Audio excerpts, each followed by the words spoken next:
यो हो बहसको साथमा कामना सेवा विकास बैंक, प्रगतिको आधार कामना सेवासँगको कारोबार। Presenting Nepal's first family scooter with revolutionary i3s technology, Hero Destiny. शक्ति मिनरल्स को उत्पादन नेपाली किसानका लागि वरदान। शक्ति मिनरल्स प्राली विशेष औद्योगिक क्षेत्र भैरहवा।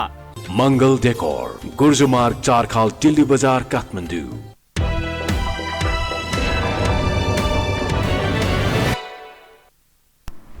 नमस्कार, यो बहसमा म यहाँहरूलाई हार्दिक स्वागत गर्दछु। जीवराम भण्डारी आज यहाँहरू सामुने उपस्थित हुनुहुन्छ। युग पाठक, राजनीतिक विश्लेषक हुनुहुन्छ, लेखक, नेपाली समाजलाई र विश्वको अवस्थालाई राम्रो बुझ्ने त्यो ल्याकत राख्ने व्यक्ति पनि हुनुहुन्छ। सरसर्ती हेर्दा नेपालमा एकपछि अर्को अन्यल अस्थिरता अब के होला, निरन्तर यो जिज्ञासाले अड्डा जमाएको जमाएछ। हामीले ठुल्ठुला कुरा पनि गऱ्यौँ, ठुलो परिवर्तन भयो, उपलब्धि पनि ठान्यौँ। अब राजनीतिक कुनै लडाइँ लड्नुपर्ने छैन, आर्थिक क्रान्ति मात्रै गर्दा हुन्छ, आर्थिक क्षेत्रमा मात्रै उन्नति गर्दा हुन्छ, आर्थिक पक्षलाई चाहिँ प्राथमिकता राखौँ, अरू सब सकियो। यो दृष्टिकोण राख्ने मानिस पनि नेपाली समाजमा देखा परे।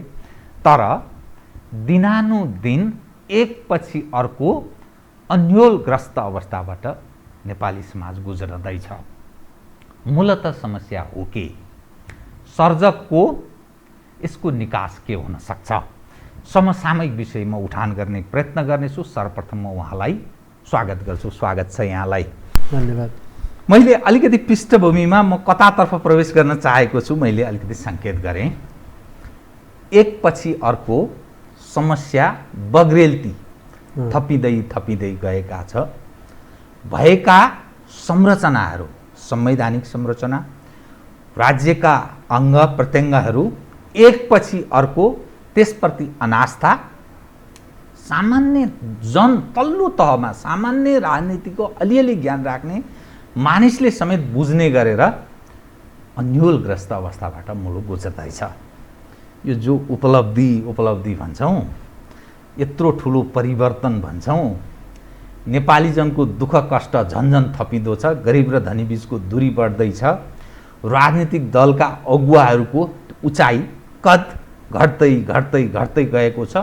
सम्पूर्ण संरचनाहरू, राज्यका सम्पूर्ण संरचनाहरू पर अविश्वासको स्थिति छ। विकल्प ठ्याक्कै अब यो होला, यसो गर्दा चाहिँ ठिक होला कि भन्ने स्थिति पनि देखिँदैन। यो जो विहङ्गम जुन विषयलाई मैले उठान गर्ने प्रयत्न गरेँ, यो मूलतः समस्या हो के? विश्वासको सङ्कट सबभन्दा खतरनाक ढङ्गले छ। तपाईँले एकदम सही कुरा उठाउनु भयो। अहिले अदालतकै, सर्वोच्च अदालतकै संवैधानिक इजलासकै कुरा गर्दाखेरि पनि अब बेन्चलाई बारले विश्वास नगर्ने भने जस्तो भनौँ न। अब बेन्च आखिरमा गएर संवैधानिक इजलास नै पुनर्गठन गर्नको लागि राजी हुनुपर्ने ठाउँमा पुग्ने स्थिति भयो, विडम्बनाको स्थिति। अब वकिलहरूले पनि एक किसिमले बगावत गरे, न्यायाधीश स्वयंले पनि बगावत गरे, त्यहाँ भएकै न्यायाधीशले पनि। भनेपछि प्रधान न्यायाधीशको नेतृत्वमाथि भयङ्कर ठुलो प्रश्न चिन्ह हो यो, र यो विश्वासको ठुलो सङ्कट हो।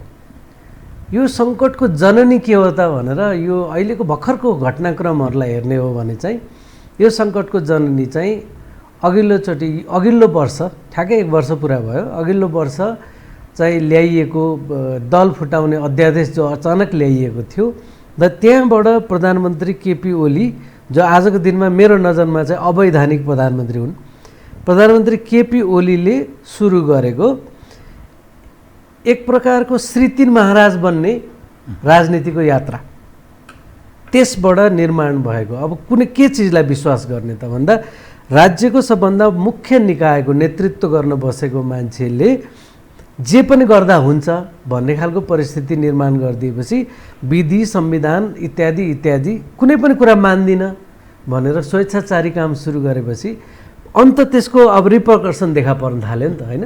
अब दलहरूलाई विश्वास नगर्ने स्थिति बन्ने, अनि दलहरू बल्ल बल्ल अब अघिल्लोचोटि संसद विघटन हुँदाखेरि दलहरू एक ठाउँमा पनि थिएनन्, जसरी अहिले छन्। अहिलेको चोटि संसद विघटन हुँदाखेरि कमसेकम दलहरू एक ठाउँमा छन्, तर पहिला त त्यो पनि थिएनन्। त्यति बेला हामीहरू जस्तो मान्छेहरू जो बाहिर बसेका छौँ, राजनीतिमा प्रत्यक्ष छैनौँ, हामी जस्ता मान्छेहरूले नागरिक आन्दोलन भनेर उठाउनु पर्यो। त्यो एउटा होप, विश्वास र आशा मर्न दिनुहुन्न है सोसाइटीमा भनेर हामीले गरेको सानो कोसिस हो त्यो, जो आजसम्म पनि जारी छ। र त्यो होप विश्वास भन्ने चिज चाहिँ जति खतरनाक छ उति नै पोसिबल पनि हो, उत्तिकै त्यसलाई चाहिँ तपाईँले प्रेम गर्न पनि सक्नुहुन्छ। भनेपछि यो चिज हामीले छोड्नु हुँदैन भनेर हामीले कोसिस गरिरहेछौँ। तर आजसम्म आइपुग्दाखेरि कुरा के हो त भन्दाखेरि राष्ट्रपति र प्रधानमन्त्री मिलेर जे गर्दा पनि हुने, उनीहरू दुईजना मिलेर कस्तो बाहिर र्युमर कस्तो हुन्छ नि, अब ओलीले कस्तो चाल चल्ने हुन् भन्ने हुन्छ क्या र्युमर, अब यसरी ठोक्छन् भन्ने हुन्छ क्या। भनेको विधान के हो, विधि के हो, नियम के हो, मान्यता के हो, संविधान के हो भन्ने कुरासँग मतलब भएन। कसरी ठोक्ने भन्नेतिर गयो भनेपछि त गुन्डाराजतिर गयो। कसरी ठोक्ने भन्नेतिर मात्रै जान थालेपछि बाँकी इन्स्टिट्युसन्सहरूमा यसको प्रभाव पर्छ। यो अहिलेको अदालतमा देखिएको प्रभाव त्यही हो। त्यो प्रधान न्यायाधीश स्वयं सेटिङमा छन् भन्ने कुरा आयो नि त पहिलोचोटि विघटन हुँदादेखि नै। अनि त्यो विघटनलाई बदर गरिदिएपछि होइन प्रधानमन्त्री त के अरे प्रधान न्यायाधीश त सेटिङमा होइन रहेनछन् कि क्या हो भन्ने भयो। फेरि चाहिँ नेकपाको बारेमा जुन डिसिजन भयो अदालतबाट, त्यसले फेरि होइन न्यायालय त फेरि सेटिङ त यस्तो सेटिङमा रहेछ कि उता चाहिँ बदर गरिदिएको जस्तो गरेर आफ्नो साख पनि जोगायो, यताबाट हान्नु पर्ने ठाउँमा हान्यो भन्ने छ नि त होइन। अनि विश्लेषणका अनेक घेराहरू छन्।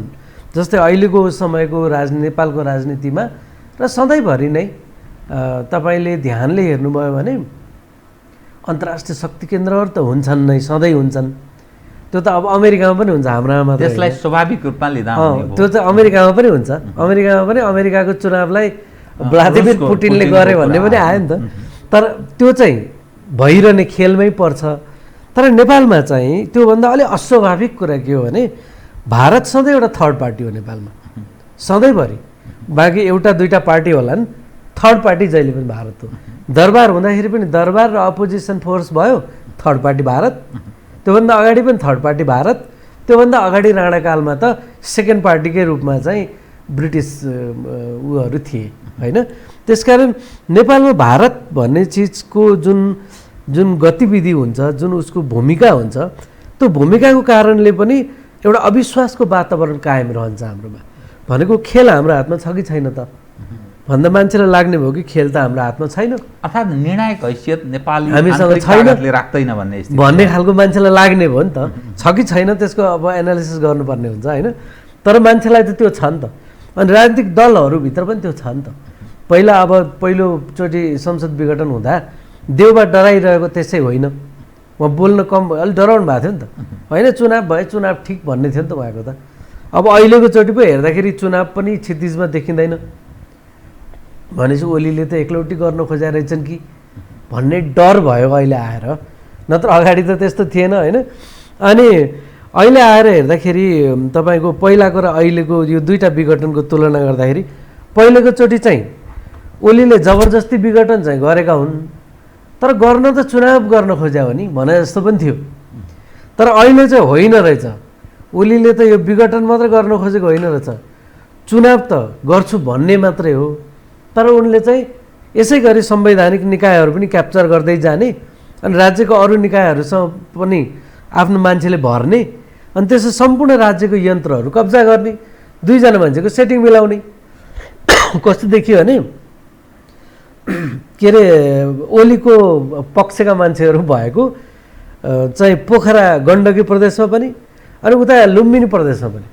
यो दुईटै प्रदेशमा कस्तो देखियो भने अब पोखरामा चाहिँ आफ्नो अनुकूलको चाहिँ ऊ भएन, प्रदेश प्रमुख भएन भने बिना कारण अमिक शेरचनलाई हटाएर अर्को मान्छे पठाइदियो। किन भन्दा आफ्नो मुख्यमन्त्रीलाई सजिलो पार्नलाई, अघिल्लो दिन राजीनामा दिएको जस्तो गर्ने अनि भोलिपल्ट आफै भइहाल्ने। अनि यतापट्टि तपाईँको उसमा पनि त्यही भयो, लुम्बिनीमा पनि त्यही भयो होइन। यसो राजीनामा दिएको जस्तो गर्ने अनि भोलिपल्ट आफै भइहाल्ने। अनि आफ्नो प्रदेश प्रमुखले रातारात घरमै गएर शपथ खुवाइदिने भनेपछि कस्तो भयो त भन्दा स्वेच्छाचारिताको हद कहाँसम्म भयो भने यो देश संविधानमा चल्दो रहेनछ, यो देश विधानमा चल्दो रहेनछ, यहाँ नियम कानुनको केही महत्त्व हुँदो रहेनछ।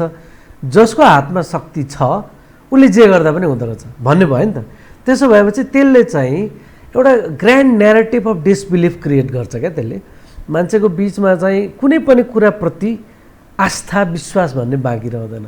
यसले गर्ला खै के हो खेल के छ होइन, यो खालको परिस्थिति चाहिँ हाम्रोमा निर्माण भएको हो अहिले। र यो त्यही भएर हामीले अहिले भनिरहेको कुरा के छ भने विधानको विधिको नियमको शासन हुनु पर्यो। त्यसपछि नपुगेको कुरामा लड्ने छँदैछ, मेरो अधिकार पुगेन म लड्ने कुरा त छँदैछ नि त। तर सबभन्दा पहिला त कमसेकम विधिको शासन त हुनु पर्यो, हुकुमको शासन हुनु भएन। हुकुमको शासन त हामीले लामो समय भोग्यौँ। र हुकुमको शासनमा त अघिल्लो दिनसम्म तपाईँको रणदीप सिंह प्रधानमन्त्री छन्, भोलिपल्ट वीर शमशेरले रणदीप सिंहलाई पनि मारिदिन्छन्, जङ्गबहादुरको खलकलाई नै सिद्धाइदिन्छन्, आफू प्रधानमन्त्री हुन्छन्। अनि आफू प्रधानमन्त्री भएको लाछाप राजाबाट गराउँछन्। अहिलेको केपी ओलीले गरेको काम त्यस्तै देखिन्छ नि त। यहाँले दुईटा महत्त्वपूर्ण विषय उठान गर्नुभयो। क्षितिजमा चुनाव हुने जस्तो पनि देखिँदैन, एक। नम्बर 2, सेटिङमा सम्पूर्ण राज्यका संरचनाहरू त्यस ढङ्गले चलेको मानिसलाई त्यस्तो लाग्दैछ जुन भन्नुभयो नि, त्यो उनले आफ्नै बुताले, उनले भनेको प्रधानमन्त्रीले आफ्नै बुताले एक्जिक्युटिभले गर्दैछन् कि या कसैको डिजाइनभित्र रहेर उहाँ एउटा डाइरेक्टर अर्कै छ, उहाँ एउटा कलाकारको भूमिका मात्रै निभाउँदै हुनुहुन्छ, एक। नम्बर 2, यथार्थमा उहाँ जान खोजेको चाहिँ कहाँ भन्ने अर्थ लाग्छ। यो मान्छे त्यति सिधै भन्न खोज्दैनन् होइन। तर मैले अघि पनि भने नेपालको राजनीतिमा चाहिँ भारत सधैँ थर्ड पार्टी हो। भारत चाहिँ बाहिर बसेर आफ्नो प्रभावको हिसाबले काम गर्न खोज्ने चीन जस्तो पनि होइन। चीन पनि त काम गर्न त खोज्छ नि त, चीनले पनि आफ्नो प्रभाव त जमाउन खोज्छ। तर भारत चीन जस्तो होइन। भारत चाहिँ डाइरेक्टली हाम्रो राजनीतिमा इन्भल्भ हुने गरेको, देखिने गरेर बुझिने गरेर उसले देखाउनै सधैँ नै छ। त्यसमा चाहिँ हाम्रो चोइस हुने गरेको छ। जस्तै कि अब लोकतन्त्रवालाहरूको पक्षमा भारतले काम गरिदियो भने लोकतन्त्रवालाहरूलाई ठिक गरेको हो भन्ने हुने भयो, अर्को पक्षलाई बेठिक गरेको भन्ने हुने भयो। तर इन्भल्भ सधैँ छ भनेर हामीले मान्नु पर्यो, नम्बर 1। नम्बर 2, नेपालमा राष्ट्रवाद एउटा यस्तो बिक्ने टोकन हो जो संसारैभरि बिक्ने टोकन मात्रै हो, जो एउटा ग्रान्ड न्यारेटिभ भन्छन् यसलाई होइन। यो यस्तो कथा हो जुन कथा धेरै मान्छेलाई कन्भिन्स गर्न सजिलैसित सकिन्छ, किनभने यो कथाको उत्पादक चाहिँ तपाईँको युरोपियन साम्राज्यहरू भएको हुनाले गर्दा ती साम्राज्यहरूले आफ्नो साम्राज्य फैलाएको ठाउँहरूमा ती टेक्स्टहरू, ती भाष्यहरू ल्याइपुर्याइसकेको धेरै समय अगाडि हो। त्यसकारण त्यो सजिलै बिग्छ, धेरै मान्छेमा मगजमा पसिसकेको हुनाले सजिलै बिग्छ। त्यही भएर ओलीले एकदम गजबले खेल खेलेको ठाउँ कहाँनिर हो भने उनले राष्ट्रवादको ट्रम्प कार्ड मधेस आन्दोलनको बेलामा खेलेको हो। मधेस आन्दोलन त्यति बेला पनि मैले एउटा दुईवटा लेख लेखेर भनेको थिएँ, मधेस आन्दोलनमा भारतको डाइरेक्ट इन्भल्भमेन्ट स्वीकार गर्नु हुँदैन। यदि त्यो स्वीकार गरियो भने यसले अन्तत्वगत आन्दोलनलाई ठुलो क्षति पुर्याउँछ, यो ट्र्याप हुन्छ है आन्दोलन भनेर त्यति बेला पनि लेखेको छु मैले। र त्यति बेलाको पनि मेरो भनाइ के थियो भने भारतको इन्भल्भमेन्ट नेपालमा एक प्रकारले भन्नुहुन्छ भने अनअभोइडेबल भन्छ नि, तपाईँले टार्नै नसक्ने गरी छ। तर त्यसलाई कतिसम्म आउन दिने भन्ने कुरा चाहिँ तपाईँ हाम्रा खेलाडीहरूमा भर पर्छ, तपाईँ हाम्रो आन्तरिक राजनीतिमा भर पर्छ।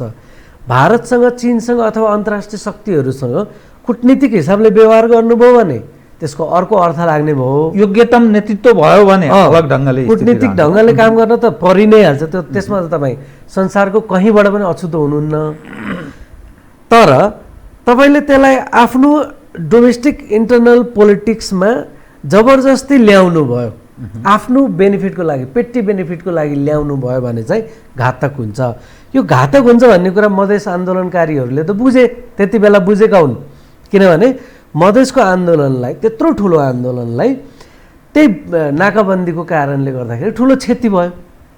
किनभने मधेस आन्दोलन अगाडि बढ्दै जाँदाखेरि तपाईँको चाहिँ पहाडमा एक प्रकारको तपाईँको कूटनीतिक अलायन्स त पहाडमा बनाउनु पर्ने थियो नि त, किन मधेसीको अधिकारको कुरा त एकदम जायज कुरा हो।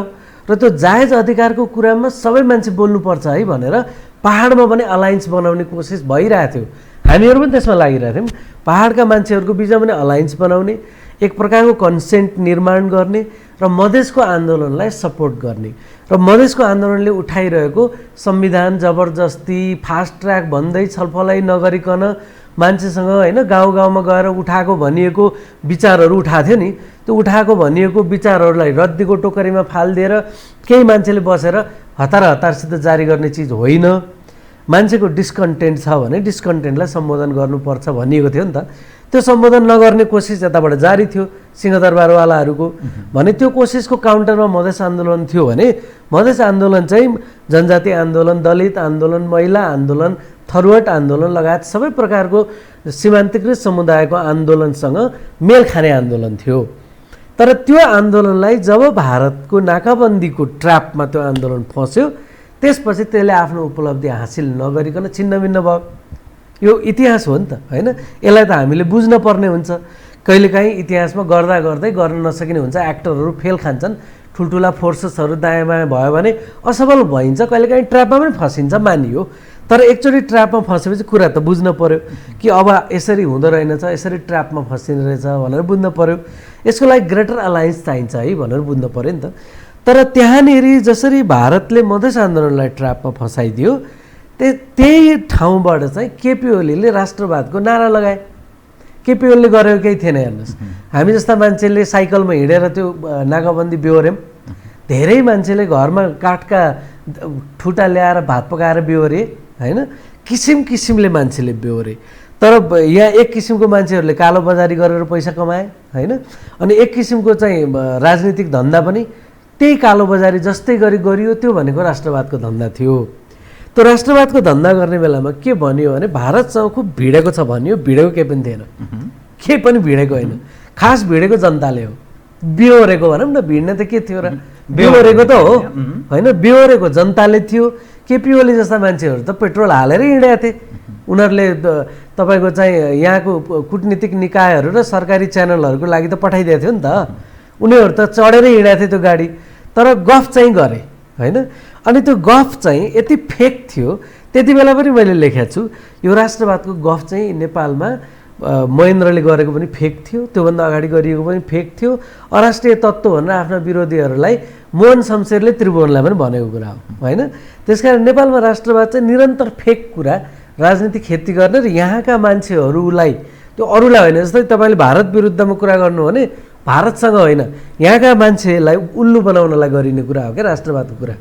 त्यही कुरा गरियो, केपी ओलीले त्यही गरे होइन। अनि उनी चुनाव जिते। चुनाव जित्ने बेलामै मैले भनेको छु त्यति बेला कि केपी ओलीले गरेको राष्ट्रवाद फेक हो। यो किन फेक हो भने यसको बुनियाद केही पनि छैन, यसको आधार केही पनि छैन, यो खालि कुरा मात्रै हो।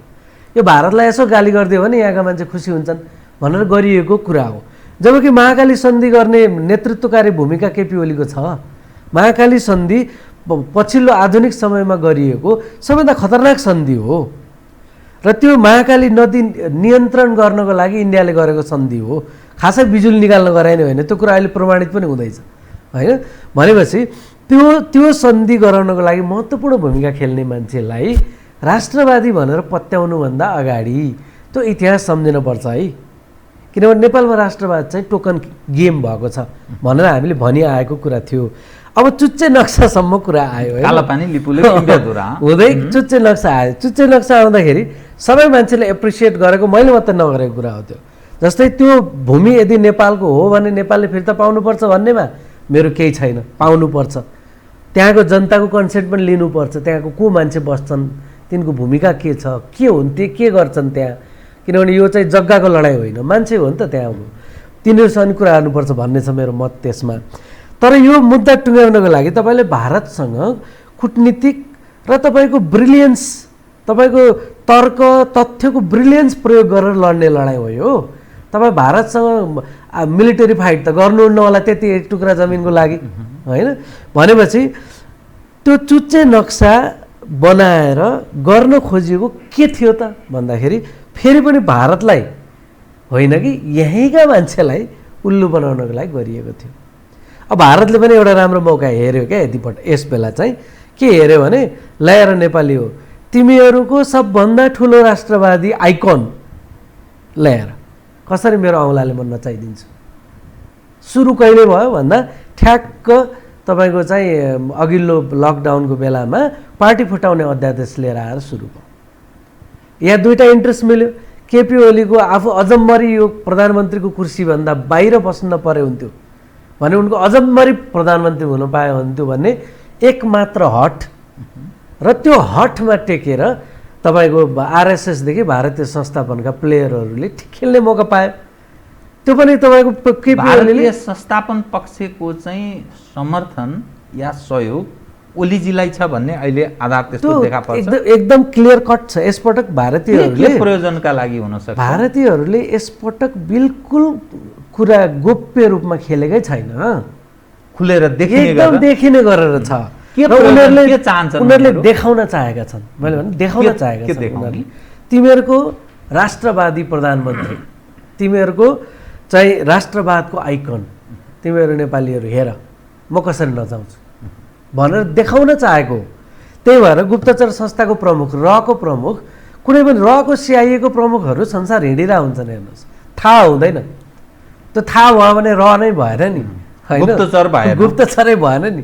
थाहा भएन भयो भने त सिआइए नै भएन नि त। त्यो भने थाहा नहुने गरी उनीहरू संसारभरि हिँडिराखेका हुन्छन्, लबी गरिराखेका हुन्छन्। उनीहरूको धन्दै त्यही हो, होइन।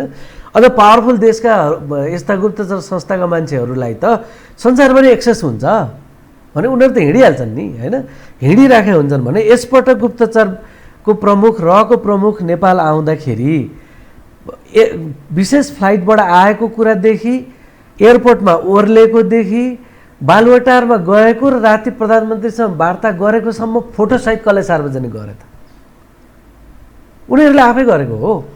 त्यहाँ केही समझदारी भएको हुनसक्छ र त्यही समझदारी अनुसारै यो सबै भइरहेको छ भन्ने अर्थ हो। समझदारी भएको भए पनि त्यस्तो कुराहरू सार्वजनिक गरिँदैन। तर यो नतिजाहरूले त्यो केही न केही भएको थियो, समझदारी त्यही अनुरूप नै यो भइरहेछ भन्ने अर्थ लगाउन सकिन्छ। अब यो एउटा भयो, होइन, यो एउटा भयो। त्यसपछि एक एक गरी हेर्दै जानु न, एक एक गरी हेर्दै जानु। अरुण तेस्रो हतार दिए भारतीय कम्पनीलाई, होइन। अहिले आएर चुरेको गिट्टी बालुवा धरी भारतीयहरूलाई बेच्ने, के गर्ने, व्यापार घाटा, गिट्टी बालुवा बेचेर व्यापार घाटा कन्ट्रोल गर्छु भन्ने त्यस्तो यस्तो मतलब चाहिँ यस्तो कुरा पनि हुन्छ कहीँ दुनियाँमा भन्नु त? तपाईँ बनाउन केही पनि नचाहने, होइन, आन्तरिक उद्योग धन्दा विकास गरौँ भन्ने केही पनि नहुने, अनि गिट्टी बालुवा पहाड मात्रै बेच्ने, मान्छे मात्रै बेच्ने हो त भने त्यसरी नै सिद्धाइदिने त मुलुकलाई? त्यो त होइन होला नि त। तर यो गरेको के हो भन्दाखेरि यो भारतलाई खुसी पार्न गरेको। अयोध्यामा राम मन्दिर, होइन, अनि तपाईँको चाहिँ शोभायात्रा के गरेको? यो सबै भारतलाई खुसी पार्न गरेको। अनि तपाईँको चाहिँ यति बेला भारत भनेको के हो त? भारत भनेको त्यहाँको जनताको कुरा नगरौँ। भारत भनेको यति बेलाको संस्थापन भनेको, मोदी भनेको, बिजेपी भनेको हिन्दूवाद हो, होइन। हिन्दुत्ववाला, त्यो अहङ्कारी हिन्दुत्ववाला हिन्दू फन्डामेन्टलिस्टहरू हुन् यिनीहरू, हिन्दूवाला मुजाहिद्दिन हुन् क्या। यिनीहरूको लाइनमा हिँड्नको लागि, हिँडेको देखाउनको लागि राम मन्दिर बनाउने भनेर शोभायात्रा गरेर अयोध्या, त्यो अयोध्यापुरी भने त्यो ठाउँको नाम हो। त्यो ठाउँ म कविता भन्न गएको छु क्या धेरै वर्ष अगाडि। त्यो एउटा सामान्य गाउँ हो, सानो मन्दिर भएको, अयोध्यापुरी नाम राखेर मान्छेले गर्छन् नि त्यस्तो। हाम्रै यहीँ पनि सीता पाइलामा बस्छु म, होइन। सीताको पाइला भएको ठाउँ छ भनेका छन्। मान्यता हो, धार्मिक मान्यता हुन्छ, मान्यताहरूको आफ्नो खालको डाइनामिक्स हुन्छ। त्यो आस्थाले मान्छेलाई जीवनको एक प्रकारको जीवनको कल्टिभेसन हो, त्यो भइरहेको हुन्छ। त्यो ठुलो कुरा भएन। तर त्यसलाई जब राजनीतिको औजार बनाउन थालिन्छ नि, त्यसपछि यसरी गरिन्छ। अब बालुवाटारमा चाहिँ राम र सीताको मूर्ति प्रदर्शन गर्ने, अनि लगेर चाहिँ उसमा गर्ने, धरहरामा चाहिँ तपाईँको भित्रपट्टि देवीको पूजा गरेको के देखाउने, होइन, शिवलिङ्ग कि के हो देखाउने हो। अनि शिवलिङ्गमा के झल्लर चढाउने भन्ने छ नि। यो सबै गरेको के हो त भन्दाखेरि बिजेपीलाई, हामी पनि हिन्दूवाला लाइनमा छौँ, हाम्रो नाम ब्रान्ड मात्रै कम्युनिस्ट पार्टी हो, तर हामी हिन्दूवाला पोलिटिक्समा छौँ, हजुरहरूको जुनसुकै प्रकारको सेवा गर्न हामी तयार छौँ, नेपालमा हिन्दूवाद गर्नु पर्यो भने पनि हामी तयार छौँ भनेर उनीहरूको अप्टिमम चाकरी गरेको हो नि हो त। त्यो पनि खुला उनीहरूलाई पनि भ्रम मात्रै सिर्जना गरेर केही अरू आफ्नो यहाँ पनि भ्रम सिर्जना गर्ने, उनीहरूलाई नि भ्रम सिर्जना गरेर अन्यत्र जान खोजिरहेको त होइन कुनै अरू प्रयत्न कि त्यो होइन? भ्रम त भ्रम नै हो। यो धर्मको राजनीति भनेको त भ्रम नै हो हुन त होइन। तर ओलीले गर्न खोजेको चाहिँ के हो भने आफ्नो सत्ता टिकाउन खोजेको हो। निरन्तरता मात्रै हो, बिना स्वार्थको त हुँदैन नि त।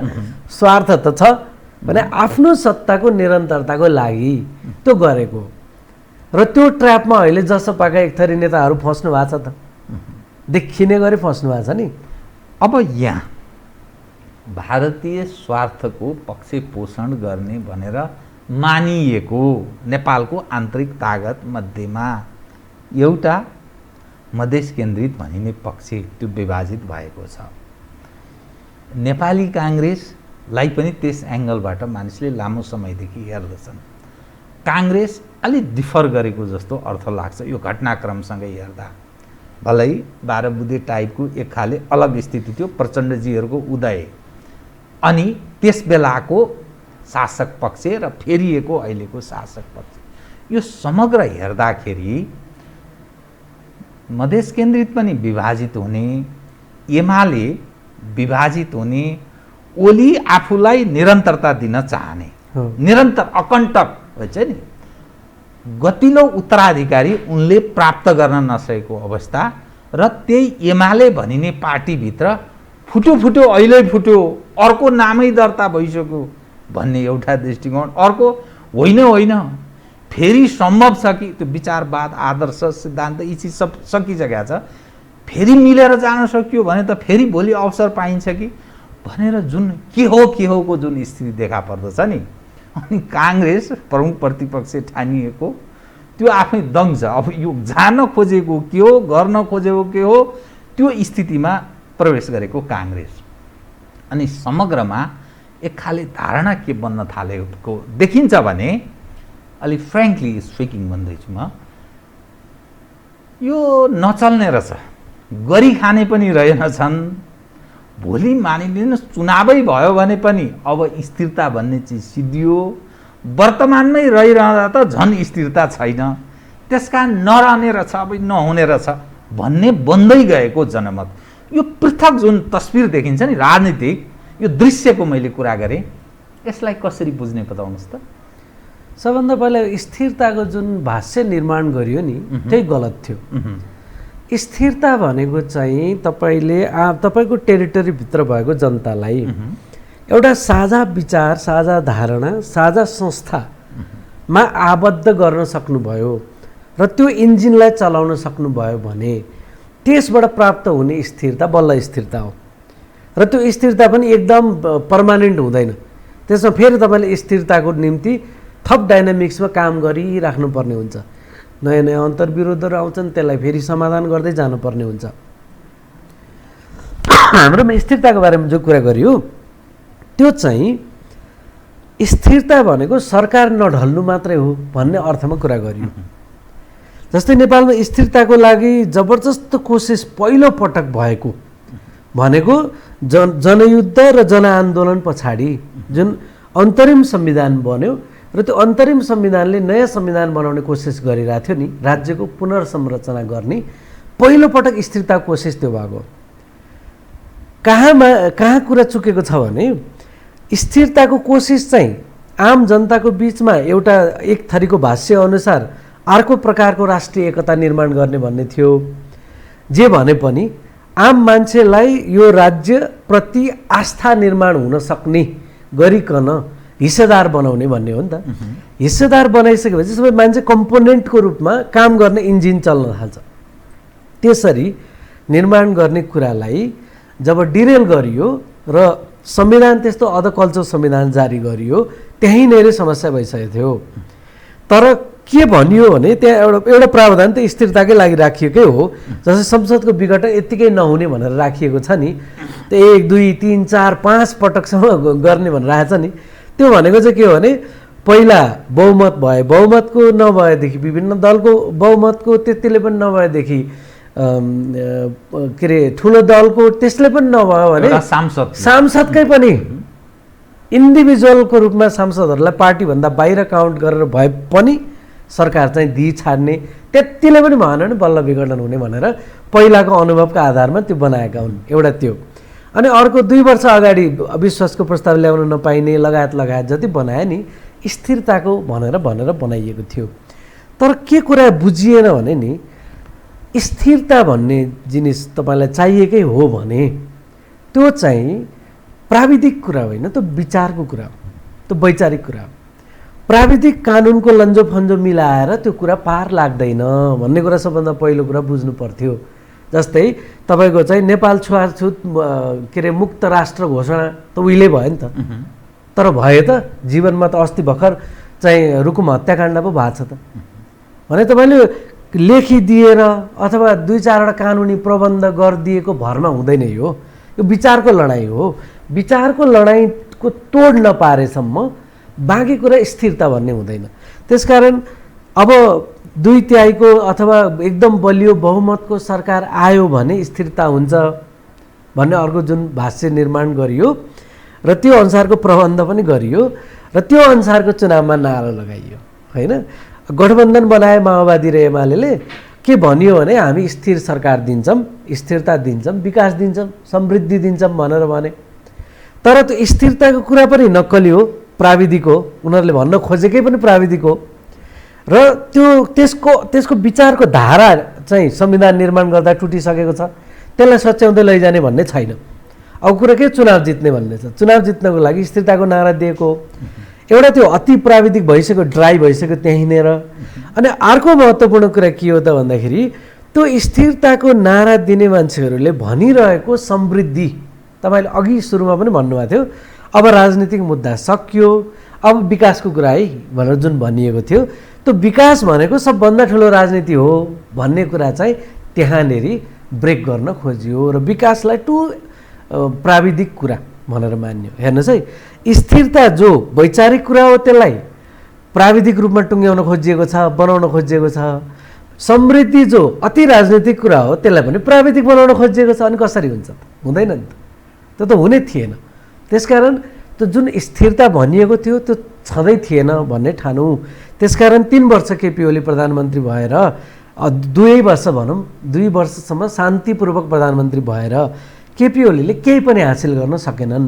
उनले जे गरे मैले गरेको देखेनन् भनेर भन्छन्, त्यो त उनको ठाउँमा एउटा बुख्याचा राखिदिएको भए पनि हुने काम हो, स्वतः हुन्थ्यो त्यो। किन हाम्रो ब्युरोक्रेसीले जेनरली गर्ने काम हो त्यो। यति किलोमिटर सडकमा पिच गर्ने ठेकेदारलाई लगाइदिएकै छ होइन, राज्यको ढुकुटीबाट पैसा दिएकै छ, ठेकेदारले काम गरिरहेछ।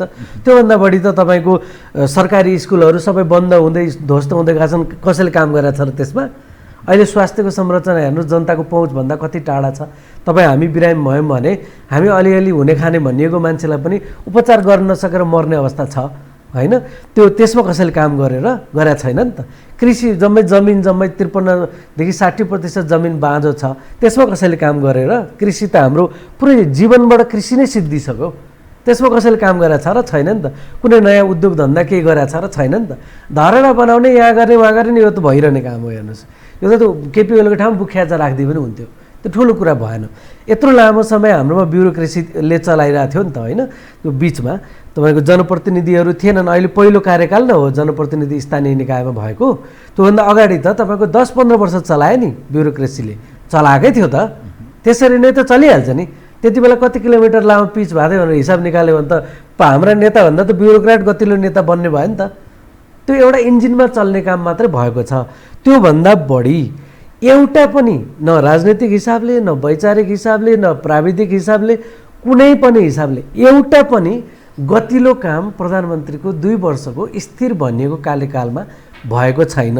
जबकि त्यो समय एउटा यस्तो मतलब गोल्डन चान्स भन्छन् नि एउटा भाषामा, त्यो गोल्डन चान्स थियो कि त्यो स्थिरता भन्ने चिज प्रमाणित गर्ने बेला थियो क्या। स्थिरतालाई स्थिरताको बाटोमा हिँडाउनु पर्यो नि त। त्यो हिँडाउने बेला थियो यदि गर्ने त्यस्तो क्षमता हुन्थ्यो, विचार हुन्थ्यो भने। तर त्यो विचार त होइन। हेर्नुहोस्, नक्कली राष्ट्रवादले चुनाव जित्या न हो, त्यो विचार त होइन। त्यही भएर स्टन्ट मात्रै गर्न खोजेर त्यो पिरियड तपाईँले सम्झिनु भयो भने सधैँभरि स्क्यान्डलको पिरियड हो। कहिले ओम्नी काण्ड, कहिले के काण्ड, कहिले के काण्ड, काण्डभन्दा बाहेक केही पनि भएको छैन। कहिले 70 करोड काण्ड होइन, त्यो पुरा स्क्यान्डलको पिरियड हो त्यो 2 वर्ष 2.5 वर्ष भनेको र स्क्यान्डलभन्दा बाहेक केही पनि भएको छैन र तपाईँको आफ्ना मान्छेहरूलाई बचाउनको लागि तपाईँको अलिकति खोट लाग्यो भने मान्छेले राजीनामा दिनुपर्छ यहाँ त तपाईँको के अरे बालुवाटार जग्गा प्रकरणमा सिधै तपाईँको डामिएको मान्छेलाई लगेर अर्थमन्त्री बनाएको छ र उनले अहिले चुरे सिद्ध्याउने बजेट लिएर आएका छन् होइन उनलाई त पुरस्कृत गरिएको छ र त्यो आफ्ना मान्छेहरूलाई जोगाउनको लागि भनेर अख्तियारमा अध्यादेशबाट मान्छे नियुक्त गर्ने अर्को संवैधानिक निकायहरू जति छन् सबमा आफ्ना मान्छेलाई अध्यादेश मार्फतबाट होइन अब हुँदा हुँदा त्यो सिकेर उता 1 नम्बर प्रदेशमा पनि अहिले संसद बोलाउन त कहाँ कहाँ अध्यादेश ल्याउन थालेका छन् होइन त यो के हो भने केपी ओलीलाई संसद सबभन्दा घाँडो भएको कारणै के हो भन्दाखेरि उनको स्थिरताको जुन भाष्य थियो त्यो नक्कली थियो त्यो उजागर भयो यदि केपी ओलीको सट्टा त्यो उनले ग्रहण गरेको स्थानको ठाउँमा पुष्पकमल दाहाल प्रचण्ड माधव कुमार नेपाल वा शेरबहादुर देउबा वा कुनै अर्को जी बसेको भए यो अहिलेको स्थितिभन्दा तुलनात्मक सुधार राम्रो उन्नत दिशातर्फ जान सकिन्थ्यो भन्ने त्यो अर्थ लाग्छ उन्नत हुन्थ्यो भन्नेमा म धेरै विश्वस्त छैन फेरि भविष्यको कुरा भन्न सकिन्न तर भूतकालको अनुभवको आधारमा भन्ने हो भने उन्नत हुन्थ्यो कि के हुन्थ्यो म भन्न सक्दिनँ तर यतिको खराब चाहिँ हुँदैन थियो अब म यहाँसँग नि यी जो मानिस अहिले केपी ओलीसँग प्रतिस्पर्धा गरिरहेका छन् केपी ओलीलाई विस्थापित गरेर आफू स्थापित हुन खोजिरहेका छन् अलिक स्वतन्त्र ढङ्गले विवेक सही सम्मत यहाँले बताइदिनु होला त्यो न्याय हुन्छ कि दर्शकलाई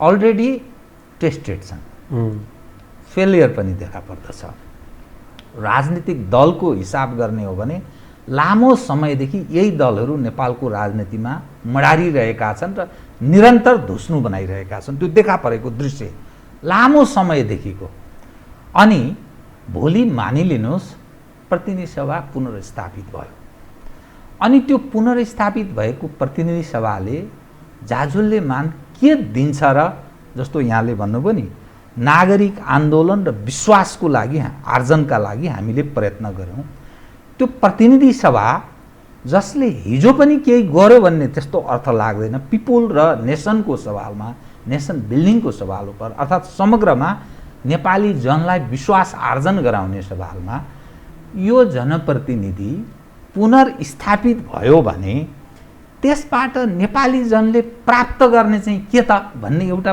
प्रश्न त खडा छ त किन त्यो प्रतिनिधि सभा पुनर्स्थापित हुनुपर्छ र त्यसबाट आश गर्ने के ठाउँ छ बताइदिनु त अब राजनीति चाहिँ गडबड भएपछिको यो एउटा बाध्यात्मक अवस्था छ अहिले हामीसँग भएको कस्तो हुन्छ भने राजनीति र समाज चाहिँ एउटा कोर्समा हिँडिरहन्छ त्यसलाई विभिन्न एक्टर र विभिन्न विचारहरूले विभिन्न तरिकाले मोल्ड गर्दै नयाँ बनाउने कोसिस गरिरहेको हुन्छ संसारभरि यो धारा चलिरहेको हुन्छ त्यो धारा कहिले गलत ठाउँतिर जान्छ कहिले सही ठाउँतिर जान्छ कहिले त्यसले युद्ध निम्त्याउँछ कहिले शान्ति निम्त्याउँछ अनेक हुन्छ तर त्यो धारा समाजमा चलिरहेको हुन्छ त्यो विचारहरूको धारा चलिरहेको हुन्छ त्यसैमा त्यही डाइनामिक्सबाट अगाडि जाने हो त्यसबाट नयाँ कुरा बन्दै बन्दै बन्दै बन्दै आउने हो नेपालको इतिहासको एउटा राम्रो कुरा के हो भने नेपालको इतिहासमा पटक पटक नयाँ राजनीतिक दलहरूले नयाँ राजनीतिक धारा निर्माण गरेर एउटा नयाँ स्वत्वसहित आएका छन् सबभन्दा यङ सबभन्दा नयाँ मान्ने हो भने आन्दोलनसहित आएको माओवादी नै छ आएकै छन् नेपालमा पछिल्लो नभएको होइन भएकै हो 7 सालमा काङ्ग्रेस आएकै हो त्यसपछि मार्क्सवादीहरू विभिन्न हुँदै एमाले बनेकै हो त्यसले एक प्रकारले अगाडि लान खोजेकै हो त नेपालमा कहाँ गडबड भएको छ भन्ने कुरा बुझ्नलाई चाहिँ नेपालको अर्थ राजनीतिक इतिहासहरू केलाएर ल्याउनु पर्ने हुन्छ यो दलले या त्यो दलले मात्रै गर्दा गडबड भएको हो भनेर ब्ल्याङ्कली निर्माण भन्न सकिने अवस्था छैन तर म फ्ल्याटली के भन्न सक्छु भने यो हामीसँग अहिले भइरहेका जति दलहरू छन् इन्क्लुडिङ नयाँ भनिएका दलहरू पनि उनीहरूले जुन तरिकाले दुनियाँलाई हेर्न खोजिराखेका छन् जुन तरिकाले नेपालको इतिहासलाई अध्ययन गरेका छन् अथवा छैनन् अथवा एउटा धारणा बनाएका छन् त्योबाट मात्रै हेर्दाखेरि चाहिँ यिनीहरू कसैबाट पनि नेपाल अगाडि जान सक्ने ठाउँमा देख्दिनँ देखिँदैन। मेरो व्यक्तिगत रूपमा भन्नुहुन्छ म देख्दिनँ। म त्यो धारा निर्माण गर्नुपर्छ भन्ने पक्षमा छु र त्यो निर्माण गर्ने शून्यबाट प्रारम्भ हो। गर्ने कुरा गर्नु। केही नयाँ नयाँ छ, हामीले अलि हाम्रो अध्ययन पुगेको छैन। हाम्रो समाज कहाँदेखि बिल्डअप हुँदै आएको छ, कस्ता कस्ता प्रपर्टीहरूले यहाँसम्म ल्याएको छ भन्ने कुरा नहेरिकन ब्ल्याङ्केटमा हामी जो विकास भनिरहेछौँ के भनिरहेछौँ यसले हुँदैन, यसले मात्रै हुँदैन। अब यो बिल्कुल काम लाग्दैन भनेको होइन, तर यसले मात्रै हुँदैन, हामीले एउटा नयाँ धारै बनाउनुपर्छ है भन्नेमा छु म। त्यसमा हामी केही साथीहरू कोसिस गरिरहेछौँ। तर अहिले यति बेलाको परिस्थिति चाहिँ के हो भने हामीसँग विकल्पको नयाँ केही पनि छैन। भएकै मध्येबाट यो देश चलाउनु पर्ने हुन्छ। हामीले पुस गर्ने कहाँनिर हो भने भएकै दलहरूलाई हामीले यसरी गर्दा राम्रो हुन्छ, तपाईँहरू कोसिस किन गर्नुहुन्न भनिराख्ने हो, हामीले टोकिराख्ने हो र राम्रो गराउने कोसिस गर्ने हो। हामीले वैचारिक फाँटबाट गर्ने त्यही हो होइन। र विचारको यो धार मिलेको छैन है भनिराख्ने हो। जस्तै मलाई अहिले पनि गर्व के लाग्छ भने यो केपी ओलीको राष्ट्रवादको क्याम्पेन सुरु भएदेखि अहिलेसम्म केपी ओलीको राष्ट्रवाद एक दिन दुर्घटनामा पुग्छ भनेर मैले भनिरहेको थिएँ। त्यो कुरा मैले भनेको कुरा सही निस्केको छ र मैले भनेको कुरा जतिजना मान्छेले पत्याए उनीहरूको लागि आजको दिनमा सरप्राइज भएन नि त। आजको दिनमा मानसिक तनाव भएन नि। मान्छे केही त मुक्त हुन्छ नि सत्यबाट होइन। सत्यको शक्ति नै त्यही हो कि त्यसले मान्छेलाई मुक्ति दिन्छ क्या। त्यही भएर हामी म जस्ता मान्छेलाई अहिलेको यो परिस्थिति हेर्दाखेरि अनौठो पीडा हुँदैन, हामीलाई अलरेडी थाहा थियो। तर अब अहिले भयो के भन्दाखेरि अब यो केपी ओलीको स्वेच्छाचारिताले बनेको संविधानको पनि त विधानमा त चल्दिन पर्यो। अनि हामी भोलि त्यो संविधान बदल्ने पनि एउटा नयाँ विधान बनाउँछौँ नि त। तर भएको विधानबाट नचलेर जङ्गबहादुरको जस्तो शासन गर्छु भनेर राष्ट्रपतिलाई हातमा लिएर जे मन लाग्यो त्यही गर्ने हो भने त त्यसले त तपाईँको अगाडि जाने बाटो बनाउने, छलफल गर्ने, बहस गर्ने यिनै नेताहरूसँग पनि छलफल गरेर उनीहरूलाई अगाडि जानको लागि हामीले पुस गर्ने त्यो चेतनाको छलफल गर्ने ठाउँ खै त सिद्धो नि त।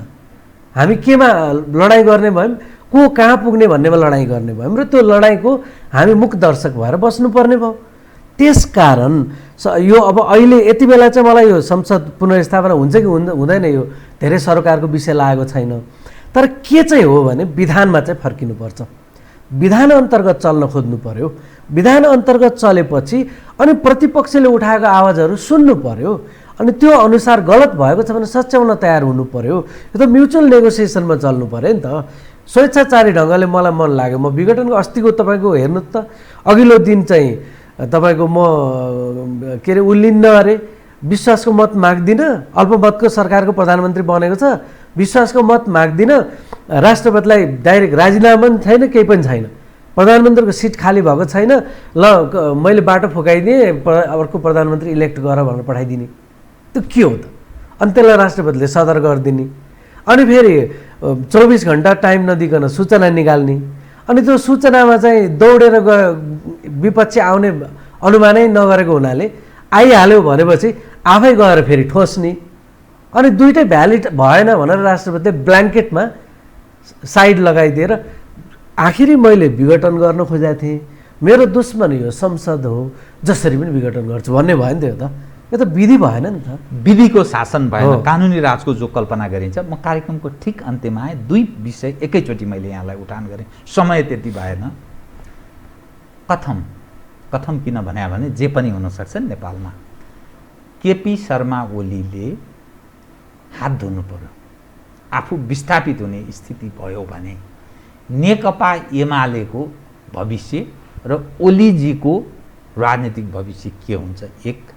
नम्बर 2, सर्वोच्च अदालतको विषय अब बनिसकेको हुनाले जो राजनीतिक हामी शक्ति हौँ जो भन्छन् नि, राजनीति त शक्तिले आर्जन गर्ने चिज हो, तागतले। यदि त्यस्तो नभइदिएको भए 47 को संविधान पनि जाँदैनथ्यो। माओवादीले प्रारम्भ गरेको 52 सालको जनयुद्ध, उनीहरू आफूलाई जनयुद्ध भन्छन्, त्यसका कारण सृजना भएको 62-63 को मुभमेन्ट, त्यो तागतले आर्जन गरेको राजनीति त्यो चिज हो। यो जो राजनीति हामी शक्तिशाली छौँ भनेर जो दाबी गरिरहेका छन्, यी व्यक्तिहरू संस्थामा किन आश्रित भएर त्यसबाट प्राप्त हुने चिजलाई ग्रहण गरेर अघि बढ्ने किन कल्पना गरेको? त्यो कहाँ शक्ति छ भनेर कसरी अर्थ लाग्छ? अनि यदि यो वा त्यो जुन स्थिति छ, भोलि प्रतिनिधि सभा पुनर्स्थापित होला या ओलीजीले निरन्तरता पाउलान्, चुनाव होला वा नहोला, यी यावत विकल्पहरू सहितको कुरा गर्दा के अब थेगिन्छ? यही स्थितिमा मुलुक रहन्छ या यसले कुनै अर्को पहिल्याउँछ र कुन अवस्था सृजना हुन्छ? यो 2-3 वटा विषयलाई एकैचोटिमा समय भएन कृपया। एउटा कुरा चाहिँ के हो भने यो नेपालमा थेगिने नथेगिने कुराले धेरै ठुलो असर गरेको देखिँदैन इतिहास हेर्दाखेरि। नथेगिएको धेरै जसो छ, थेगिएको छैन। पञ्चायत पनि करिब 10-15 वर्ष हुँदा नहुँदा थेगिन गाह्रो भइसकेको थियो। राणा शासनलाई थेगिन पनि पटक पटक हत्याकाण्डहरू मचाउनु परेको छ। नेपालमा थेगिन गाह्रो छ। यो एउटा किन छ भन्ने बारेमा अध्ययनको विषय छ मेरो, होइन? यसको पछाडि अर्थ राजनीतिक कारण छ। राज्यको पनि इतिहास हुन्छ। राज्यलाई एउटा बडीको रूपमा, एउटा जीवको रूपमा मान्नु भने त्यो राज्यको पनि इतिहास हुन्छ। यसको इतिहासको प्रभावमा समस्या छ भन्ने देख्छु। यो रोगी राज्य हो, यो जन्मेदेखि रोगी हो। यो त्यसकारण यसको यो रोगको कन्टिन्युएसन कहाँसम्म छ भनेर हेर्नुपर्ने हुन्छ। त्यो सब हुँदाहुँदै अब अहिले एकदम ओपन एन्डेड कुरा हो कि जे पनि हुनसक्छ। जे पनि हुनसक्छ भन्ने हामीलाई किन लाग्छ भने मैले अघि सुरुमा पनि भनेको थिएँ, हामीलाई विश्वास छैन। जे पनि हुनसक्छ भन्ने नै हो हाम्रो अहिलेसम्मको अनुमान। त्यो जे पनि हुनसक्छ भन्ने कुरा कहाँबाट आउँछ भनेर पनि मैले अगाडि भनिसकेँ, होइन? त्यो जे पनि हुनसक्छ भन्ने भएको यदि हुँदैन थियो भने यो संसद विघटन गर्न पाइँदैन यसरी। त्यो स्वतः खारेज हुन्छ र तपाईँको प्रधानमन्त्रीले कुर्सी नै खाली नगरिकन अर्को प्रधानमन्त्री छान भन्न पाउँदैन।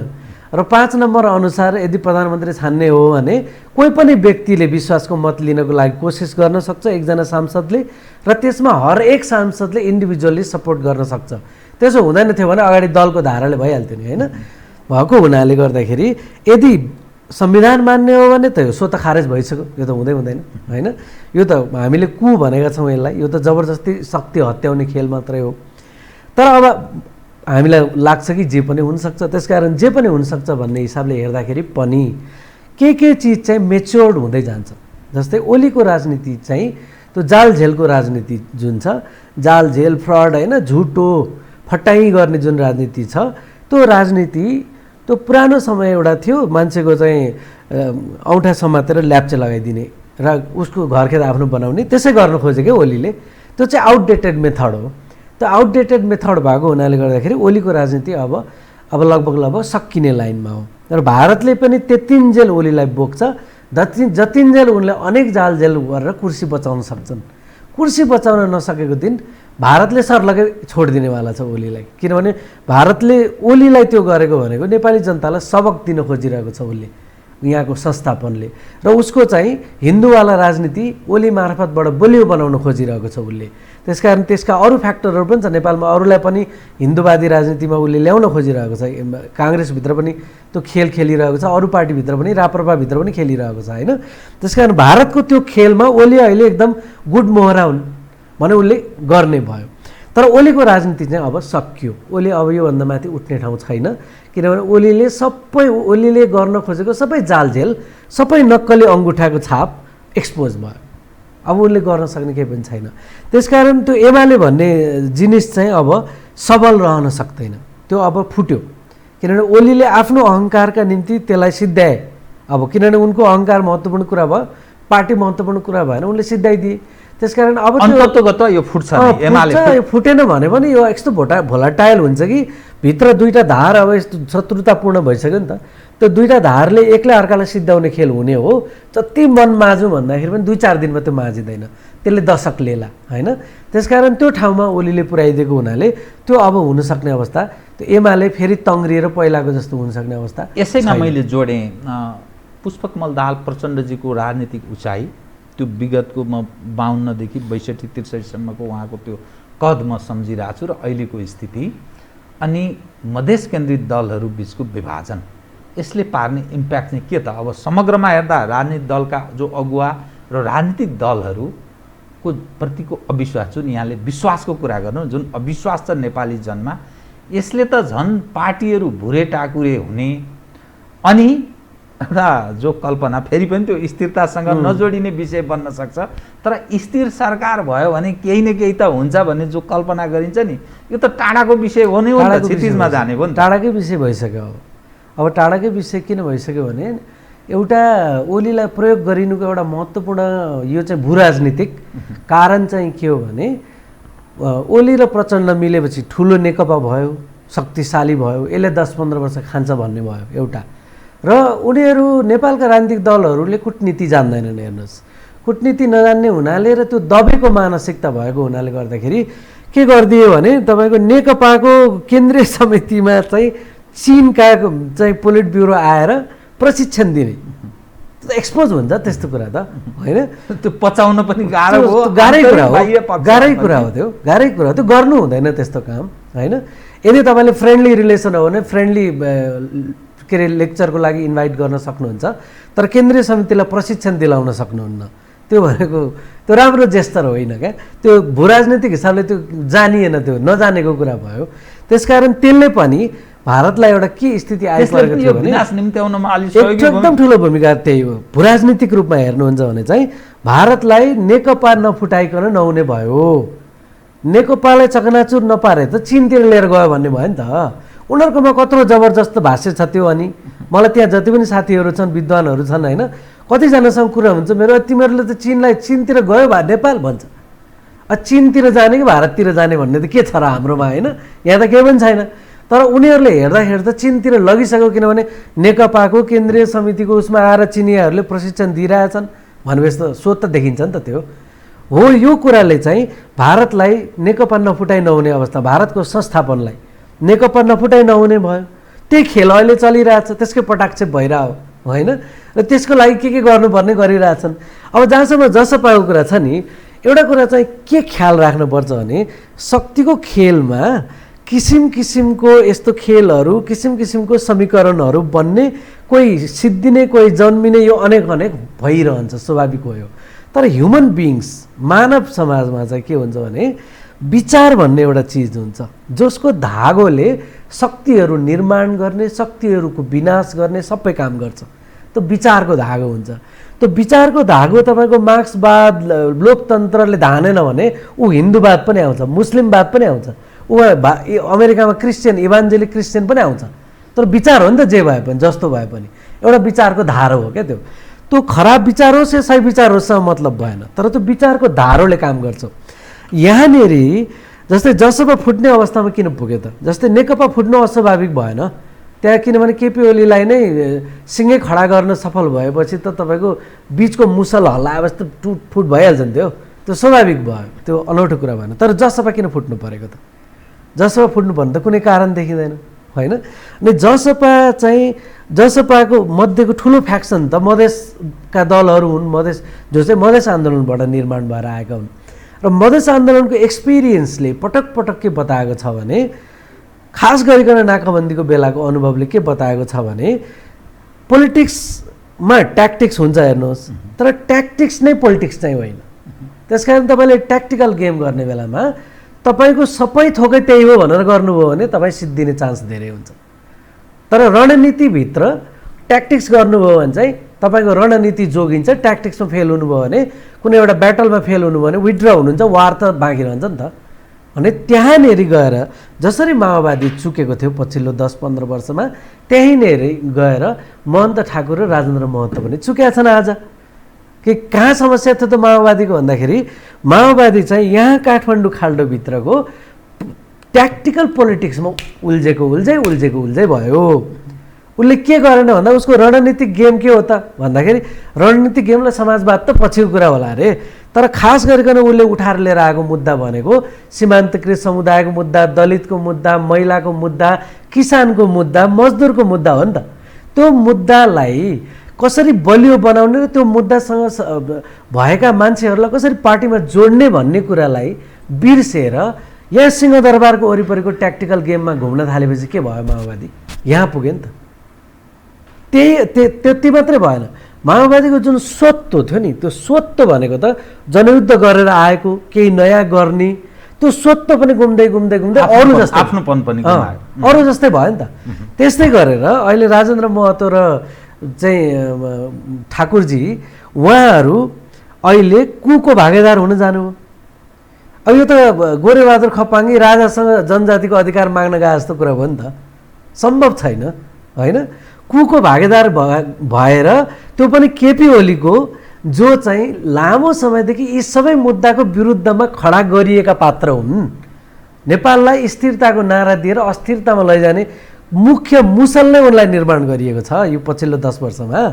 अनि जसलाई सम्पूर्ण एजेन्डाहरू सिद्ध्याउनको लागि भनेर र अगाडि जान लागेको स्थिरतातिर जान लागेको राज्य पुनर्संरचना हुँदै एउटा नयाँ प्रयोगमा जान लागेको समाजलाई फेरि डल्लो पारेर पुरानै ठाउँमा थचार्न खोज्ने कुराको नेतृत्वदायी भूमिका गर्ने मान्छे, त्यो विचारको नेतृत्व गर्ने मान्छे को नेतृत्वमा महन्त ठाकुर के अरे महतोजी गएपछि उहाँहरूले त आफ्नो विचारको धार छोड्नुभयो, अर्को विचारको धारको पछि लाग्नुभयो नि त। अब राजनीतिक तरल अवस्थामा छ, अझै केही समय पर्खनुपर्ने कुर्नुपर्ने भयो होइन त। तरल स्थितिमा छ, यति तरल स्थितिमै छ र भारतको हस्तक्षेपलाई यो केपी ओलीको सरकारले हस्तक्षेप बनाइदिइरहेछ क्या। भारत चाहिँ फेरि हामीले अभोइड गर्न सकिने जिनिस होइन। भारतसँग हामीले कसरी, भारतीय अरू देशहरूसँग हामीले कसरी डिल गर्नुपर्छ भन्ने बारेमा नेपालमा ठिकसँग अध्ययन भएको छैन। अलग अध्ययनको खाँचो छ, अध्ययन सहित चाहिन्छ त्यो आइडिया होइन। तर यहाँ चाहिँ कस्तो भने आफ्नो एउटा खास छेडभङ्गुर राजनीतिक या वैयक्तिक स्वार्थको लागि भारतलाई ल्याएर मेसअप गरिदिने क्या, ल्यायो भारतको पावरलाई ल्याएर त मेसअप गरिदिने कामको नेतृत्व ओलीले गरेर अहिले सबैभन्दा खतरनाक कुरा कहाँसम्म पुग्यो त्यो भने हिजोसम्म चुरेको ढुङ्गा गिटी बालुवा चाहिँ तपाईँको भारतलाई अथवा अन्त कसैलाई बेच्ने भन्ने कुरा कमसेकम नीतिमा त आउँदैन थियो, गर्न गरे होला नि। अहिले त तपाईँको पुरै नीतिमै लिएर आएर अध्यादेशबाट बजेट लिएर आएर ठोकिरहेछन् हेर्नुहोस्। भने यो एउटा खतरनाक स्थिति हो। त्यसकारण आजको हाम्रो पहिलो र अन्तिम कुरा के हो भन्दाखेरि केपी ओली र उनले गरिरहेको छलछामकारी जुन छ यो चिजलाई पहिलो नम्बरमा हटाउनु पर्यो र विधि अन्तर्गत चल्ने एउटा जस्तो सुकै सरकार भयो नि हुन्छ क्या अहिलेलाई, त्यो विधिमा त चल्नु पर्यो कमसेकम। त्यसपछि त्यो सरकारसँग हामी बाँकी कुरामा फाइट गर्छौँ नि। हस्, कार्यक्रममा आइदिनु बहुत धन्यवाद छ है त यहाँलाई। धन्यवाद। आदरणीय दर्शकवृन्द, उहाँ हुनुहुन्थ्यो युग पाठक, राजनीतिक विश्लेषक, समसामयिक विषयलाई केन्द्रमा राखेर गरेको कुराकानी। म सहित मेरो सम्पूर्ण युनिटलाई कार्यक्रमबाट बिदा दिनुहोस्, तर यो हो टेलिभिजन, हेर्दै रहनुहोला। नमस्कार।